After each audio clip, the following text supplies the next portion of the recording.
प्रधानमंत्री लक्षण, दोनों देशों के डेलीगेट्स, मीडिया के सभी साथी, नमस्कार। किया हो रहा। मैं प्रधानमंत्री लक्षण और उनके प्रतिनिधिमंडल का भारत में हार्दिक स्वागत करता हूं। प्रधानमंत्री लक्षण भारत से लंबे समय से जुड़े हुए हैं। कुछ दिन पहले ऑकलैंड में होली के रंगों में रंगकर उन्होंने जिस तरह उत्सव का माहौल बनाया वह हम सब ने देखा। प्रधानमंत्री लक्षण के न्यूजीलैंड में बसने वाले भारतीय मूल के लोगों के प्रति लगाव को इस बात से भी देखा जा सकता है कि उनके साथ एक बड़ा कम्युनिटी डेलीगेशन भी भारत आया है।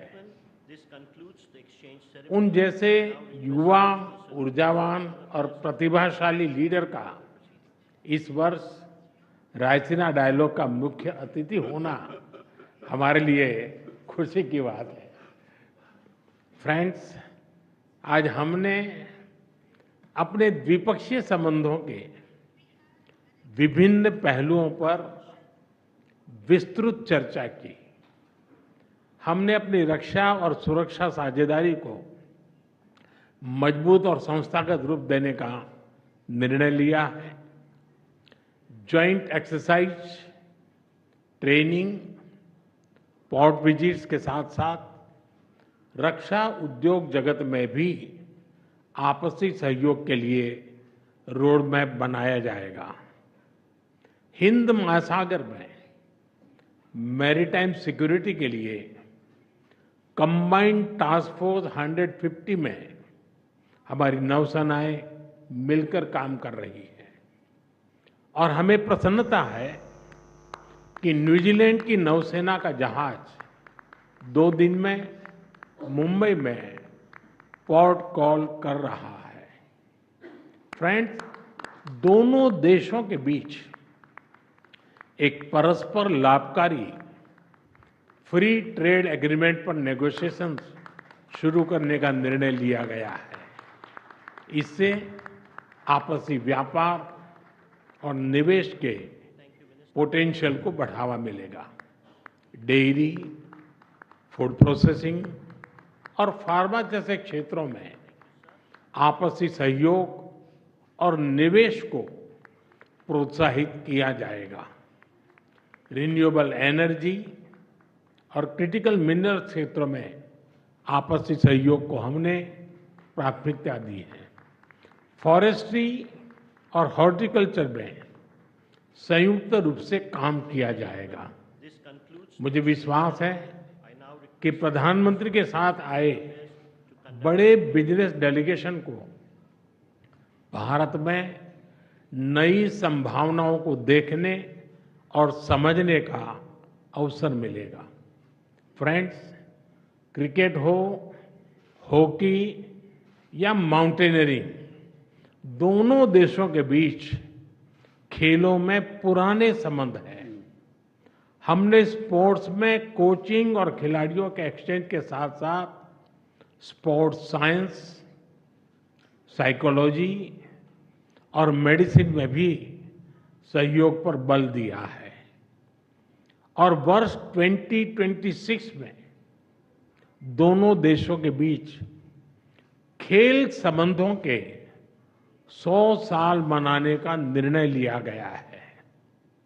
फ्रेंड्स, न्यूजीलैंड में रहने वाला भारतीय समुदाय न्यूजीलैंड में सामाजिक और आर्थिक विकास में सकारात्मक योगदान दे रहा है।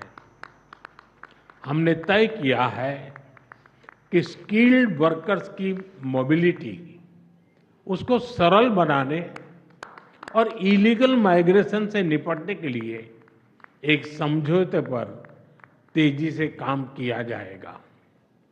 यूपीआई कनेक्टिविटी, डिजिटल ट्रांजैक्शन और टूरिज्म बढ़ाने पर भी बल दिया जाएगा।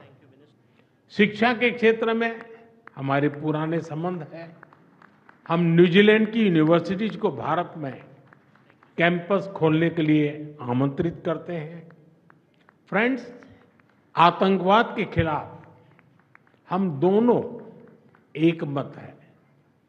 चाहे 15 मार्च 2019 का क्राइस्ट चर्च आतंकी हमला हो या 26 नवंबर 2008 का मुंबई हमला, आतंकवाद किसी भी रूप में अस्वीकार्य है।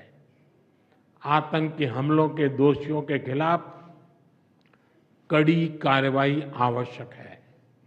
आतंकवादी, अलगाववादी और कट्टरपंथी तत्वों के खिलाफ हम मिलकर सहयोग करते रहेंगे। इस संदर्भ में न्यूजीलैंड में कुछ गैर कानूनी तत्वों द्वारा भारत विरोधी गतिविधियों को लेकर हमने अपनी चिंता साझा की। हमें विश्वास है कि इन सभी गैर कानूनी तत्वों के खिलाफ हमें न्यूजीलैंड सरकार का सहयोग आगे भी मिलता रहेगा। फ्रेंड्स, फ्री, ओपन, सिक्योर और प्रॉस्परस इंडो पैसिफिक का हम दोनों समर्थन करते हैं। हम विकासवाद की नीति में विश्वास रखते हैं, विस्तारवाद में नहीं। इंडो पैसिफिक ओशन इनिशिएटिव से जुड़ने के लिए हम न्यूजीलैंड का स्वागत करते हैं। इंटरनेशनल सोलर अलायंस के बाद CDRI से जुड़ने के लिए भी हम न्यूजीलैंड का अभिनंदन करते हैं। फ्रेंड्स, अंत में रग्बी की भाषा में कहूं तो हम दोनों अपने संबंधों के उज्जवल भविष्य के लिए फ्रंट अप के लिए तैयार हैं। We are ready to step up together and take responsibility for a bright partnership. और मुझे विश्वास है कि हमारी साझेदारी दोनों देशों के लोगों के लिए एक मैच विनिंग पार्टनरशिप साबित होगी।